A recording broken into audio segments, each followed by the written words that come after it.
you so scared of getting caught? Just go home if you've got no stomach for this. Besides, this girl won't be reporting anything to anyone. So, what's the plan now, boss? Hoy, lay her down over there. No, please, don't do this. You guys take care of the body. I'm taking this machine back where I found it. Such a shame, she was so pretty, a real looker. But the boss had to go and end her life like this. A warm welcome to the Shadows of the Forgotten, where I'll be telling you a story of chilling mystery. How are you all doing? I hope you are well, prosperous, and happy.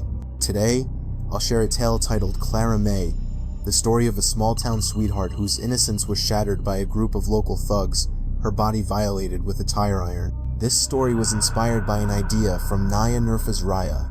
And for those of you just joining us, please hit that subscribe button and ring the bell so you don't miss our latest tales. Now, let's get right to the story. The thugs, those soulless degenerates, had the audacity to rape her, one after another. Afterwards, they drove a sharpened tire iron into her most intimate part. Even in her final moments, as her life faded, they crushed her with a stolen backhoe until her skull fractured.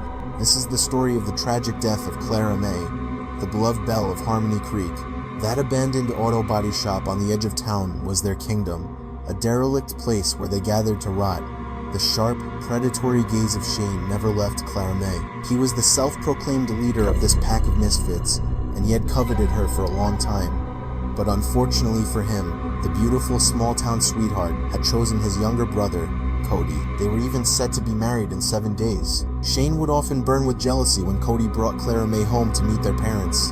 Envy, hatred, and resentment churned into a toxic brew inside him. The world seemed so unfair. Why was it always Cody who got everything? Their parents, the well-respected owners of Miller's Nursery and Garden Supply, adored him. Cody was the golden boy, hardworking, kind, and responsible, while Shane was just Shane. His life was a cycle of aimless drifting, bar fights, and cheap whiskey. He was disrespectful and cruel to his parents, and even to the brother who had never wronged him. The wedding was just a week away. Tragically, on that day, Mr. Miller fell ill. He had no choice but to ask his younger son, Cody, to handle a crucial delivery of rare saplings to a major landscaper in the city. If he'd been healthy, Mr. Miller would have gone himself, probably with one of his trusted farmhands who knew how to handle the large flatbed truck. But he never trusted just anyone with a big order, not when he had a son he could rely on. Cody was the one he trusted, not his firstborn. The Millers were known throughout the county for their thriving nursery business and their generosity. Their orders frequently came from cities hours away. The order Cody had to deliver was for a batch of imported Japanese maples, purchased by a high-end contractor who needed them delivered to the city that very day for a prestigious project. It was a massive order. Early the next morning, Cody would have to drive the family's flatbed truck, accompanied by one of his father's employees to help navigate and take turns at the wheel. His father had often tried to give these responsibilities to Shane, hoping to instill some sense of purpose in his wayward son, but Shane always refused. His parents just wanted him to be successful, even if it meant giving him a push. They'd rather see him working at the nursery than wasting his life away. But for Shane, his younger brother's success was a bitter pill. His heart was a desert, barren of anything but jealousy for Cody. He hated that his brother would soon marry the one woman he secretly desired. That evening, Cody went to Clara Mae's house to say his goodbyes. Neither of them knew it would be their last meeting. "Well, honey, if it's an order from your dad, you have to do it," Clara Mae said softly, her hand resting on his. "It really should be Shane's responsibility, but you know how he is. Your dad's getting older. He doesn't have the strength he used to. If you don't step up to help him, who will?" At first, Cody felt a pang of sadness at having to leave his fiancée, but he knew she was right. He couldn't be selfish. What he was doing was for his family, a testament to his love and respect for his parents. He was the only son they could count on. "I promise I'll be back as fast as I can," he whispered, kissing her hand tenderly before leaving. Clara Mae watched him go, her heart filled with pride. He was so understanding, so responsible. Soon, their two families would be bustling with preparations, united by the sacred bond of their children's marriage. The next morning, Clara Mae went to the Miller's house. She was greeted warmly by Cody's parents as she watched him and the farmhand load the last of the saplings onto the flatbed. Vroom, vroom, vroom. Shane deliberately parked his beat-up motorcycle right in front of the truck, blocking its path. Annoyed, Mr. Miller had to ask his employee to move Shane's bike so Cody could leave. Shane staggered into the house, reeking of stale beer, ignoring everyone. He'd been out all night. Mrs. Miller started to scold him for his behavior. "Just leave him be, dear," her husband sighed. "He's probably just been out drinking with those good-for-nothing friends of his again." As Cody climbed into the driver's seat of the truck, his eyes met Clara Mae's. He gave her a warm, reassuring smile. She smiled back, waving as the truck pulled away, its engine rumbling down the long gravel driveway. Her eyes welled with tears. A strange, unsettling feeling washed over her, a premonition that this was their final goodbye. It was irrational. Cody was only going to be gone for a couple of days, and they were about to get married. Maybe it was just because they were so used to being together every day. "Come on in for a bit, dear," said Mr. Miller, inviting her inside. "No, thank you, Mr. Miller. I should be getting home," she replied politely. "I promised Mom I'd help her with the wedding arrangements today." Clara Mae declined the invitation, remembering her promise to her mother to help with the final preparations for the wedding, which was now just days away. "Ah, I see. Can't wait for the big day, can you, sweetheart?" Mr. Miller chuckled, trying to lift her spirits. "Don't you worry now. Cody's only gone for a few days, not a few years. He'll be back before you know it." His light-hearted teasing brought a faint, shy smile to her face. "Okay then, I'll see you later, Mr. Miller," she said. "Goodbye. Goodbye, Clara Mae." The day passed in a blur. Clara Mae was so busy helping her mother in the kitchen that she completely lost track of time. It occurred to her that she should call Cody to see if he'd arrived safely. She rushed to her room, grabbed her phone, and dialed the number she had saved as My Cody. The phone rang, but there was no answer. She tried again, but still, nothing. Maybe he's still busy unloading the truck, she thought, putting her phone down. She decided to take a shower and get ready for the evening. Soon it would be dusk, and she never missed choir practice at the old chapel down the road. She preferred the sense of community there to praying alone at home. As she walked along the familiar path, the setting sun casting long shadows across the fields, she hummed a tune from practice. "I wonder if my friends already left. They're usually waiting for me." The beautiful small-town girl continued on her way, her thoughts drifting, until she reached the chapel. She quickly went inside to prepare. Half an hour later, the members of the choir began to file out, their voices echoing in the quiet evening. Clara Mae scanned the pews, looking for her friends. "That's strange, they weren't here tonight." She felt a flicker of disappointment, but quickly brushed it aside. They're probably busy, or maybe something came up. After folding her sheet music and putting it away, she stepped out of the chapel to join the others heading home. Has Cody arrived yet? I wonder what he's doing right now. Her mind kept returning to her fiancé. An inexplicable anxiety began to creep into her heart, a knot tightening in her stomach. That feeling from the morning returned with a vengeance, the dreadful premonition that she had seen him for the very last time. And yet, she knew he would be back soon, waiting for her at the altar. Her steps faltered. Up ahead, bathed in the sickly yellow glow of a single street lamp, was a group of shadows, the town's thugs. Her heart sank. They were standing right in her path, about 20 feet away. Oh God, not them, not tonight. It was a cruel twist of fate. The path had been empty when she came this way earlier. If only my friends or Cody were with me, they wouldn't dare bother me. But tonight, she was alone, and there were more than two of them. She recognized Shane, Cody's brother, standing at the center of the group like a king of filth. If only he were more like Cody, I could respect him as my future brother-in-law.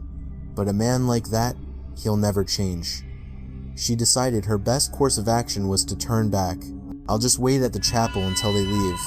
She had no desire for a confrontation. She had only taken a few steps back when a wolf whistle cut through the air. Well, look what we have here. It was one of Shane's cronies, his voice slick with menace. Before they could get any closer, Clara Mae quickened her pace, her heart hammering against her ribs. She almost broke into a run, but a voice from the group stopped her. "Hey, pretty lady, don't run away from us. Let's get her, boys," another one sneered, looking to Shane for approval. The boss already gave the green light. At that, they started to move. their heavy boots crunching on the gravel as they began to chase her. "Hurry up! She's getting away! Hey! Leave me alone!" she shouted, her voice trembling. She didn't turn to face them, hoping they'd give up if she just kept moving. She prayed there were still people at the chapel who might hear her. "Walking all alone? Sweetheart? Where's your man?" one of them taunted, his words slurring. Clara Mae remained silent, her steps growing faster, almost a sprint now. "I heard that pretty boy Cody is out of town," another one chimed in. "Probably having a good time with some city girls." "Oh, is that right?" the first one drawled, stroking his chin with a theatrical gesture, his eyes glinting with malice. "What a shame. He's got a perfect piece like you right here, and he goes chasing skirts in the city. Her body is just begging for it." That was the last straw. Clara Mae stopped dead in her tracks and spun around to face them, her eyes blazing with fury. "Don't you dare talk about him like that, and watch your filthy mouths. He's out there, working hard, delivering an order for his father." She was not going to stand by and listen to their vile accusations about the man she loved. "Unlike you losers, whose only job is to gamble and get drunk," she spat, her voice ringing with contempt. Hearing his crew insulted, Shane's face contorted with rage. He smashed the beer bottle he was holding onto the pavement, shattering it into 1,000 glittering shards. He bent down and picked up a jagged piece of glass. In a flash, he was in front of Clara Mae, his hand clamping down on her arm like a vice. "What did you just say?" he hissed, his breath hot and sour. "Are you talking to me? Do you think I'm nothing without my parents' money?" He held the shard of glass inches from her face. "You see this? One little scratch on that pretty face of yours, and my dear brother Cody might think twice about marrying you. Working or not is none of your business," he continued, his voice dripping with venom. "They love him more than me anyway. 65% of the business is in his name. What's left is mine. Is that fair?" The bitterness he felt towards his parents for favoring his brother poured out of him like poison. He saw himself as the outcast, the unwanted son. "You're wrong," Clara Mae retorted, struggling against his grip. "Your father has asked you countless times to help with the business, but you always refuse. Maybe you and your friends are just lazy. Good for nothing bums." "Hey!" The other thugs started to close in, incensed by her words, but Shane raised a hand, signaling them to stay back. "But, boss, this girl needs to be taught a lesson. She can't just insult us like that." "That's right, boss. Relax," Shane said, his voice dangerously calm. "Everyone will get their turn to teach this little lady in a lesson." He turned his glare back to Clara Mae. "Who do you think you are to talk to me like that? Just wait until you're married to my brother. You'll see." His rage boiled over. Smack! A vicious backhand sent her stumbling to the ground, the impact leaving a stinging red mark on her cheek. She cried out in pain as she fell. Shane crouched down, his fingers digging into her cheeks, forcing her to look at him. "You ungrateful bitch! How dare you speak to me that way? Grab her and get her out of here." At his command, his goons swarmed her. One clamped a hand over her mouth, muffling her screams, while another twisted her arms behind her back, neutralizing any resistance. They dragged her away into the darkness, to a place where no one would hear her cries. It was an old, abandoned cannery on the outskirts of town, a place steeped in decay and forgotten by time, a place no one dared to venture near after dark. They said it was haunted. Inside, they threw her to the grimy, concrete floor. The other thugs began to leer at her, their eyes filled with a lustful hunger. One of them slowly unbuckled his belt. "What are you gonna do to me?" Clara Mae scrambled backwards, her body trembling with fear. "We're just gonna teach you a little lesson." A lanky man with stringy blonde hair sneered, a twisted smile on his face. "And your boyfriend won't even have to pay for it." He laughed, a harsh, grating sound that echoed in the cavernous space. Shane just watched, a cruel smirk playing on his lips. His plan had been simple: to defile her, to take from her what belonged to his brother before their wedding night. He hadn't intended for his friends to be involved, but her words, her constant praise for Cody, her comparison of the two brothers, had ignited a firestorm of rage within him. Every time she mentioned Cody's name, it was like a knife twisting in his gut. He grabbed her chin, forcing her to look at him. "Beg me, Clara Mae, beg me to stop. Please, Shane, don't do this," she sobbed, tears streaming down her face. I'm going to be your sister-in-law. Sister-in-law? You should have thought of that before you opened your smart mouth, he snarled. Without another word, he began to tear at her clothes.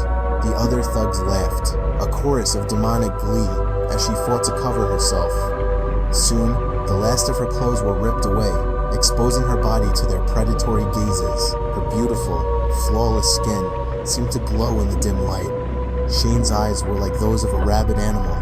His breath came in ragged gasps. Clara Mae could only weep, trying in vain to cover her nakedness with her hands. Shane roughly pushed her hands away and fell upon her, his mouth crushing hers in a brutal, punishing kiss. She screamed, but her cries were swallowed by the vast, empty building.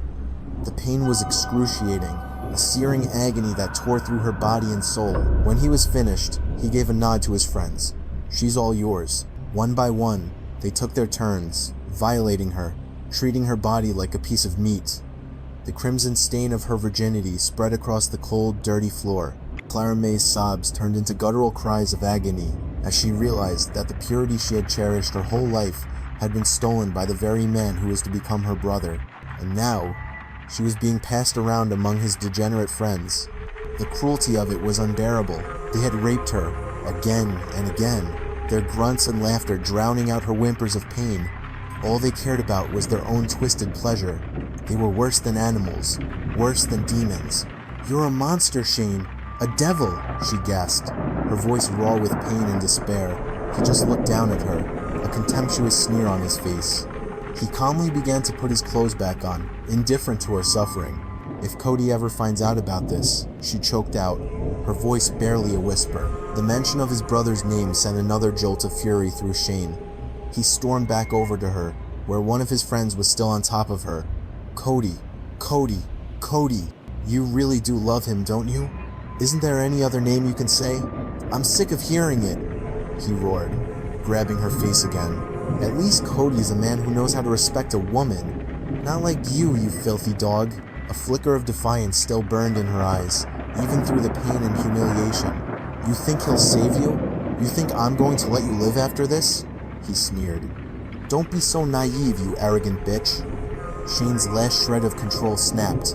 His original plan to simply teach her a lesson had been consumed by a much darker, more permanent solution. Her incessant praise for his brother, her unwavering love for Cody, had fanned the flames of his jealousy into an inferno. How lucky his brother was to have the unconditional love of their parents, to be cherished by a beautiful woman like Clara Mae, the woman he had always wanted for himself. He stormed off, his footsteps echoing in the silence. He was looking for something. "Watch her. Don't let her get away," he commanded his men. A few moments later, he returned. In his hand, he held a long, heavy piece of metal, a tire iron, its end sharpened to a wicked point. What are you going to do with that?" Clara Mae's eyes widened in terror, but Shane's mind was already lost to the darkness. Crack! He drove the sharpened end of the tire iron into her lower abdomen, plunging it deep into her body. A blood-curdling scream tore from her throat. Even Shane's friends were stunned into silence, their faces masks of horror. They had never imagined he would go this far. "What have you done?" Clara Mae gasped, her words choked with blood. The pain was unimaginable. Blood gushed from the wound, pooling around her on the filthy floor. Her body went limp, her strength draining away with her lifeblood. Cody will never forgive you for this, Shane. Remember that," she whispered, her voice fading. She was slipping away. She could feel death's cold embrace. The metal rod that had violated her had pierced through her, deep into her chest. Even in her death throes, she spoke his name, still saying his name, even now. Shane's voice was cold, devoid of any emotion. "Get your clothes on, and drag her out of here." He stood up, pulled a cigarette from his pocket, and lit it with a steady hand. He took a long drag, the smoke curling from his lips, completely unfazed by the horrific act he had just committed. He ordered his men to drag her broken body to another location. "Boss, isn't this enough? She's going to die anyway. What? Are you scared of going to prison?" Shane scoffed. "Then go home, you cowards. This girl isn't going to be talking to the cops. Not unless one of you chickens decides to sing." He glared at them, his eyes daring them to challenge him. "What are we gonna do with her now, boss?" another one asked, his voice trembling. Just bring her. You'll see. They obeyed, their fear of Shane outweighing their fear of the law. They knew he was the one in charge. Besides, his family was the wealthiest in the county, but deep down, they were terrified that they would be caught. They dragged Clara Mae's body like a slaughtered animal. The place Shane had in mind was a desolate patch of land, a place he had found on one of his aimless wanderings. Her eyes were almost closed now, her life fading with every drop of blood she lost. The pain was beyond comprehension. Then, they heard the roar of a heavy engine. A large backhoe emerged from the darkness. Shane had stolen it from a nearby construction site. What's he gonna do now? One of the thugs whispered. Just shut up and do what he says, another one hissed, putting a finger to his lips. Don't worry, the boss won't let us go to jail. If we go down, he goes down with us. He knows what he's doing. Hoy, lay her down over there, Shane shouted from the driver's seat of the backhoe. They did as they were told, placing Clara Mae's naked, bleeding body on the cold, hard ground. The massive machine rumbled closer. Clara Mae's eyelids fluttered open one last time. Tears streamed from the corners of her eyes. Her strength was gone, her blood soaking the earth beneath her. No, please, don't do this, she pleaded, her voice a mere whisper. But her plea was lost in the roar of the engine. The backhoe's massive tire rolled over her, crushing her without mercy. The sickening sound of crunching bone echoed in the night air. Her skull fractured, its contents spilling onto the ground. The beautiful small-town sweetheart was dead, murdered in the most gruesome way imaginable by the man who would have been her brother-in-law. His mind had been completely taken over by evil. After impaling her, he had committed an act so depraved it defied human comprehension. He had crushed her already dying body with a backhoe, shattering her skull and scattering her brain matter on the ground. Not only that, but half of her torso was flattened, her bones reduced to splinters. There were no witnesses, save for the soulless thugs who had helped him. You guys take care of the body, Shane said, his voice casual as he climbed down from the backhoe. I'm taking this machine back where I found it. He walked away, a cigarette dangling from his lips, as if he'd just finished a day's work. Damn, the boss is crazy when he's mad, one of them muttered. If we ever slip up and say something, he'll do the same to us. Such a shame, another one said, shaking his head. She was so pretty, a real looker, and the boss had to go and end her life like this. So what do we do with the body? They all shrugged. They had no idea. They waited for Shane to return. When he finally did, he seemed surprised. What the hell? Why is the body still here? What if someone finds us? He demanded. Well, what were we supposed to do? You're the one who said this place was safe, that no one ever comes here. Safe or not, you can't just leave a dead body lying around. Shane snapped. We were confused, boss. What are we supposed to do with it? Her body's all messed up. Go back to the cannery. Find some shovels, anything you can use to dig. We're burying her here, and we need to get rid of the bloodstains too. Then we'll find something to cover the grave. Okay, boss. And one more thing, Shane added. 2 of you, go back to the abandoned building and clean up the blood. I don't care how you do it. Just make it disappear. After nearly half an hour of frantic digging, they were done. Now they just needed to conceal the freshly dug earth. Shane gathered a pile of dry leaves and scattered them over the grave. Then he collected several large branches and placed them on top. He pulled out a lighter and set the pile ablaze, creating a makeshift campfire to make it look like someone had simply stopped to rest there for a while. As the flames grew, they all agreed it was time to leave. Let's go. The wind will pick up later and put out the fire, but as they walked away, the fire didn't die down. It grew larger, the flames dancing higher and higher, and for a fleeting moment, in the heart of the inferno, they could see the face of a woman, her eyes burning with an unholy rage. It looks like my fiancé was trying to call me, Cody said to himself, a smile playing on his lips as he looked at his phone screen. He had just arrived in the city and was taking a break. He decided to call her back, but there was no answer. He frowned and checked the time. She can't be asleep already, can she? Maybe she's busy helping her mom. He sighed.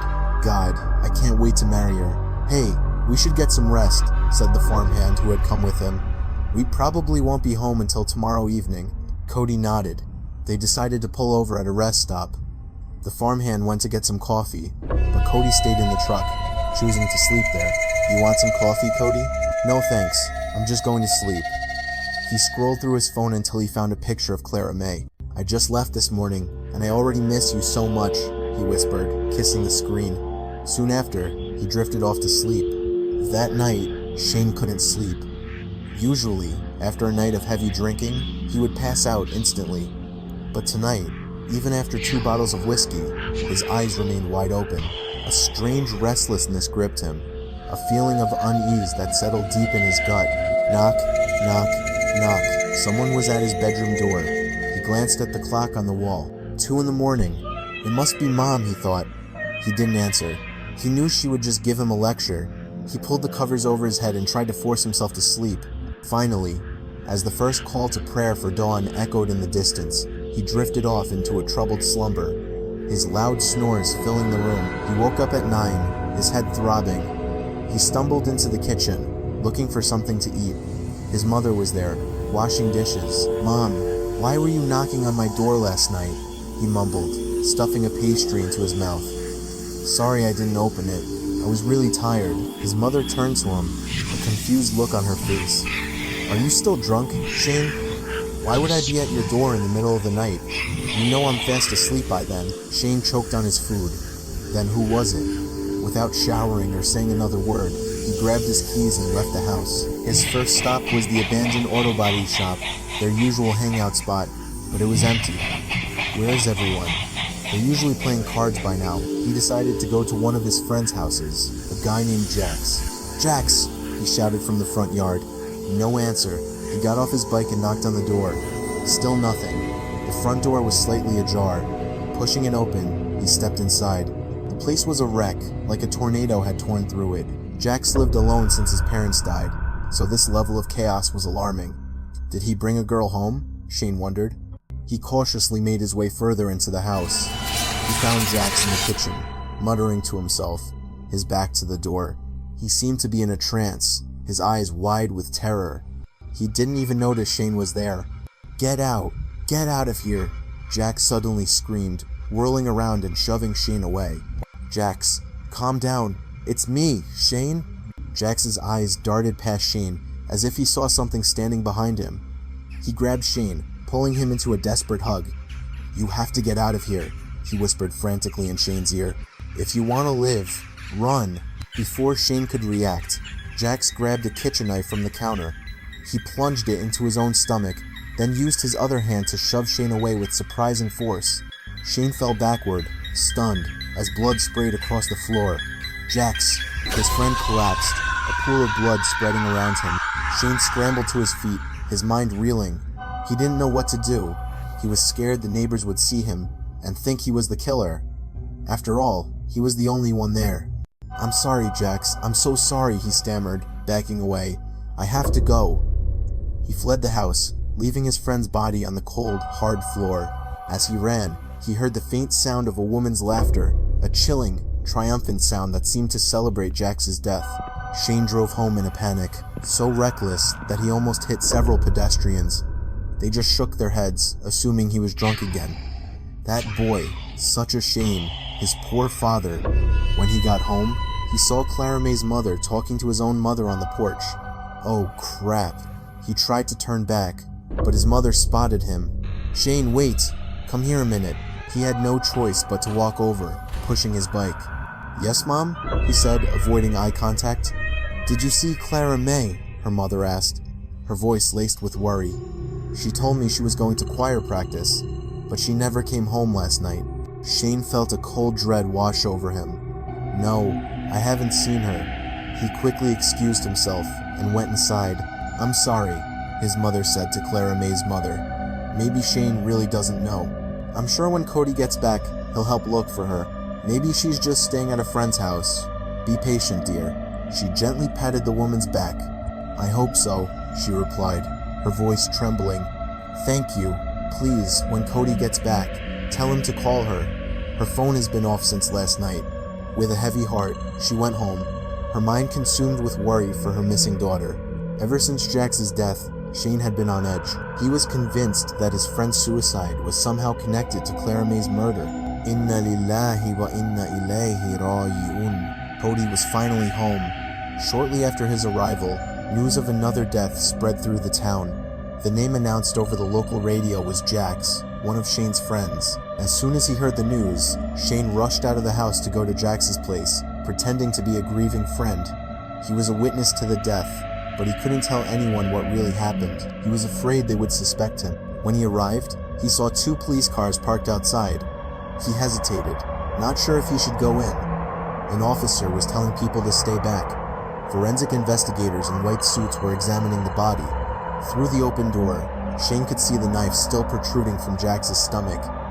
He managed to get closer by blending in with the other onlookers, listening to their conversations.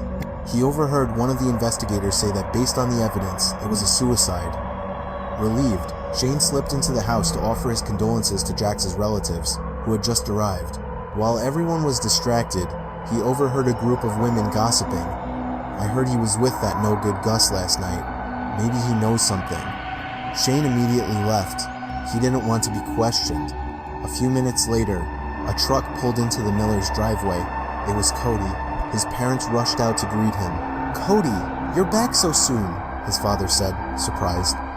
"Usually when I make that trip, it takes 3 or 4 days." "Well, Mr. Miller," the farmhand explained, "the client offered to let us stay at his place, but Cody refused. He said he missed Clara Mae too much." "Hey, you weren't supposed to tell them that," Cody said, his cheeks turning red. "Ah, young love," his mother chuckled, pulling him into a hug. "Come on inside." His father and the farmhand went to check on the rest of the nursery stock. Once they were settled on the sofa, his mother told him about Clara Mae. "What is it, Mom? You look serious." "Cody, dear, Clara Mae's mother was here this morning. She said Clara Mae never came home last night. She went to choir practice, and that was the last anyone saw of her. Her mother waited up all night, but her room was still empty this morning." Cody, who had just taken a sip of water, started coughing. "Don't jump to conclusions, dear. She's probably just staying at a friend's house." "I hope so, Mom. She called me last night, but I was driving and missed it. When I tried to call her back, her phone was off," he said, pulling out his phone. "I'll try again." The phone was still off. "Oh God, I hope she's okay. This isn't like her. She always tells her parents where she's going." A wave of anxiety washed over him. "Ever since I got to the city, I've had this bad feeling. I just wanted to come home. I hope she's alright, Mom." He went out to the porch to try calling her again, hoping her phone was back on. It rang, but there was no answer. He tried again. "That's strange. The ringing sounds like it's close by." He listened carefully. It sounded like it was coming from inside the house. He followed the sound to his brother's room. He slowly opened the door. Shane was asleep, and on the bedside table, a phone was vibrating. It was Clara Mae's phone. He picked it up. "Hey, what are you doing in my room without knocking?" Shane grumbled, waking up. "What are you doing with Clara Mae's phone?" Cody demanded. "It's not hers. It's my friend's. The one who just died. Jax. If you don't believe me, go ask his family," Shane lied smoothly. "Jax is dead? When?" Cody was shocked. He knew Jax. He often came over to hang out with Shane. Cody stopped questioning his brother. He thought maybe the ringtones were just similar. He was still trying to be optimistic. He decided to go to her friends' houses to ask about her. Shane smirked as Cody left.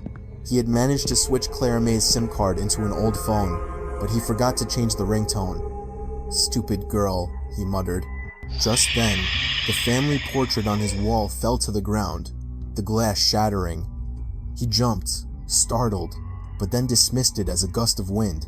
As night fell, Cody's search for Clara Mae had turned up nothing. He decided to head to the chapel for evening service, hoping for some divine guidance. As he approached Clara Mae's house, which was on the way, the streetlights began to flicker erratically. Then he saw her, a figure that looked exactly like Clara Mae, sitting on her porch, staring into the distance. Relief washed over him. "Clara Mae!" he called out, running towards her. She didn't respond. "Clara Mae, it's me, Cody. I'm back." He sat down beside her. A strong, sweet scent like funeral flowers filled the air. "Wow, that's a new perfume. It's really strong. I didn't know you wore perfume like this." She still didn't say a word. Where have you been? Everyone's been looking for you. You should have told your parents where you were going. This isn't like you." He reached out and took her hand. It was ice cold. A chill ran down his spine. "Clara Mae, your hand is freezing. Are you sick?" he asked, placing his hand on her forehead. It was just as cold. Usually, a fever would make someone warm, but she was cold as ice. Click. The porch light, which had been flickering, suddenly turned on, bright and steady. The front door opened. It was Clara Mae's mother. "Cody, what a surprise." "Hi, Mrs. Evans," he said, standing up to greet her. "I was just on my way to the chapel and thought I'd stop by to see if Clara Mae was back yet. And here she is, just sitting on the porch, not saying a word." Clara Mae's mother looked at the empty chair beside him, her brow furrowed. "Who are you talking about, dear? There's no one there." "Clara Mae still isn't home." Cody spun around. The chair was empty. Who was I just talking to? He thought, his blood running cold. "Oh, I thought I heard someone say hello, but I was in the middle of my prayers," she said. "Please, come in." "No, thank you, Mrs. Evans. I should get going." "I'll continue looking for her," he said, his voice strained. He quickly said his goodbyes and left, leaving a very confused Mrs. Evans standing in the doorway. What's gotten into that boy? I hope he finds my Clara Mae soon. Cody, meanwhile, was trying to make sense of what had just happened. Did I imagine it? But it felt so real. He prayed for Clara Mae's safety as he continued on his way to the chapel. Shane was driving aimlessly through the town, his mind a chaotic mess. He decided to go to his friend Gus's house to play cards and drink, but when he got there, the house was surrounded by a crowd of people. He pushed his way through to see what was going on. He saw Gus's parents crying hysterically on the porch. He looked inside and saw a horrifying sight. Gus was hanging from a rope tied to a ceiling beam in the living room. Shane rushed over to them. "Mr. and Mrs. Henderson, what happened?" he asked, his voice shaking. He was close to their family. He'd often stayed over at their house. "We don't know, Shane," Gus's father said, his voice choked with grief. "We were just at the chapel for the evening service. When we got back, we found him like this." Shane felt a surge of panic. "I need to get him down." "I'll get a ladder," he said, but Gus's mother grabbed his arm. "No, dear, we've already called the police. It's better to wait for them." Shane felt a new wave of fear. The deaths of two of his friends in 2 days. It couldn't be a coincidence.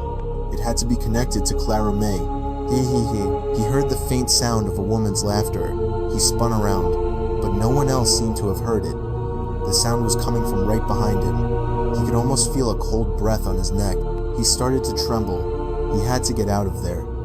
He turned and ran, ignoring the confused calls of Gus's parents. That night, Cody couldn't rest. He had been to all of Clara Mae's friends' houses, but no one had seen her. He couldn't shake the image of the woman on the porch from his mind. As he was walking home, he saw his brother Shane crossing the street. "Shane! Hey, Shane!" he shouted, but his brother didn't even turn around. Cody decided to follow him from a distance. He saw Shane go into the house. That's weird. He's home early. Cody sat on the porch for a moment, trying to clear his head. He pulled out his phone and decided to try calling Clara Mae's number one more time. It rang. He held his breath. "Please pick up. Please pick up." Then, a voice answered, but it wasn't Clara Mae. It was a woman's blood-curdling scream, filled with unimaginable pain and terror. He could hear the muffled sounds of men's voices in the background, but he couldn't make out what they were saying. All he could hear was the woman's desperate cries for help. "Clara Mae? Is that you? Where are you? What's happening?" He shouted into the phone, his heart pounding in his chest. The line went dead.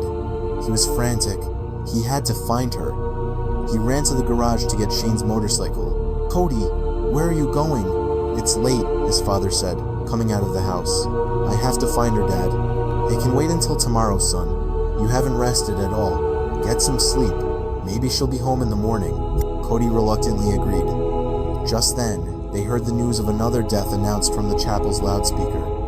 It was Gus. "Dad, wasn't he one of Shane's friends?" Cody asked. "Yes, son. And Jax died this morning." "What is going on?" His father shook his head, a worried look on his face. "Do you think Shane has something to do with this?" They went inside to confront Shane. They found him sitting at the kitchen table, staring blankly at a plate of food he hadn't touched. "Shane!" His father's voice boomed, startling him. He quickly shoved Clara Mae's phone, which had been on the table, into his pocket. "Where were you tonight? Your friend Gus is dead." "I was at his house, Dad. I came home right after," Shane said, avoiding his father's gaze. "What's going on, Shane? 2 of your friends are dead in one day. Are you involved in this?" "What do you mean, involved? They were my friends. I'm grieving," Shane shouted, then stormed off to his room. His father sighed. "There's something not right about this." Cody was thinking the same thing. He was starting to suspect that the phone Shane had, the one he claimed belonged to Jax, was really Clara Mae's, and that his brother was hiding something terrible. Later that night, another of Shane's friends, a guy named Ronnie, was pushing his broken-down motorcycle along a dark road.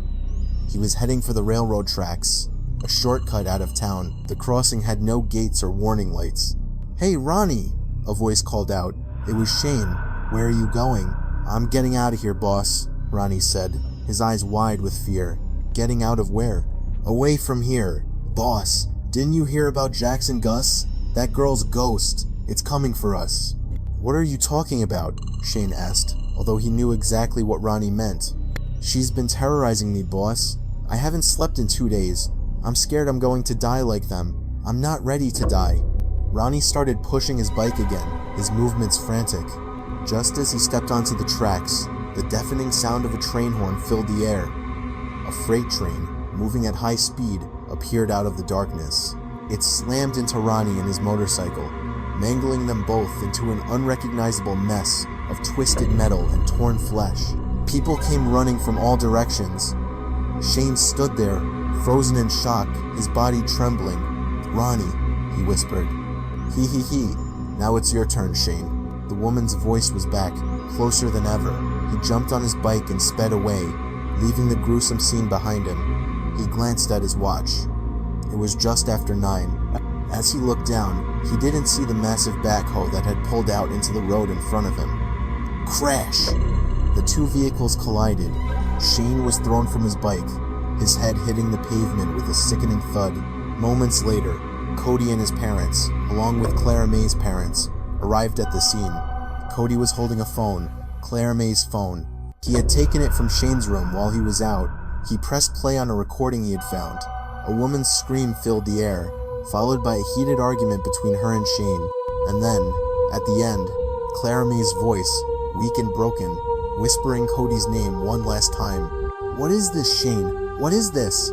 Cody screamed, grabbing his brother's shirt. "I can't explain," Shane stammered, his eyes filled with terror.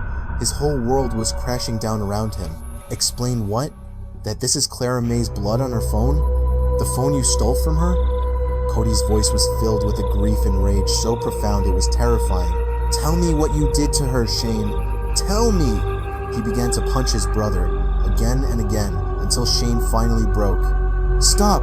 Please stop!" Shane cried, clutching his stomach. "I did it! Me and my friends! We raped her!" Clara Mae's mother let out a heart-wrenching sob. "And then, I stabbed her with a tire iron," Shane confessed, his voice barely a whisper. "And then, I ran her over with the backhoe, until her head, it was crushed. I'm sorry. Please, forgive me." He fell to his knees, begging for a forgiveness he would never receive. Everyone there was weeping, their hearts shattered by the horrific confession. "Where is she, Shane? Where did you put her body?" Cody's voice was cold, dead. He couldn't even look at his brother. Shane pointed a trembling finger towards the abandoned cannery and the desolate field behind it. Before they could move, the engine of the backhoe that had hit Shane roared to life, all by itself. But it wasn't empty. In the driver's seat sat the ghostly figure of Clara Mae, her eyes burning with vengeance. "No, don't kill me!" Shane screamed, scrambling to his feet and running for his life. But he couldn't outrun the massive machine. It gained on him, and with a final, sickening crunch, it rolled over him, ending his miserable life. "Shane!" His parents screamed in horror. Just then, the police arrived. For a final moment, the spirit of Clara Mae appeared before them all. She looked at Cody, her expression filled with a profound sadness. Her quest for revenge was over. She raised a hand in a final, silent farewell, and then dissolved into a beam of white light that ascended into the night sky. Cody collapsed to the ground, his body racked with sobs. His father directed the police to the field behind the cannery, where Clara Mae's body was waiting to be given a proper burial. The love story of Cody and Clara Mae, a love that was supposed to last a lifetime, was cut short, ending in a tragedy so brutal it would haunt the small town of Harmony Creek forever. A tragic victim of a brother's all-consuming jealousy. The love story of Cody and Clara Mae, a love that was supposed to last a lifetime, was cut short, ending in a tragedy so brutal it would haunt the small town of Harmony Creek forever. A tragic victim of a brother's all-consuming jealousy. So, what are your thoughts on this tragic tale? Let me know down in the comments below. Thank you all for joining me and listening to this story. I wish you all the best. Stay safe, stay happy, and be well. And for those of you who are new to the channel, please be sure to hit that subscribe button and ring the notification bell so you don't miss out on our next story from the shadows. I apologize for any missteps in the telling. Until next time, I bid you farewell from the shadows of the forgotten.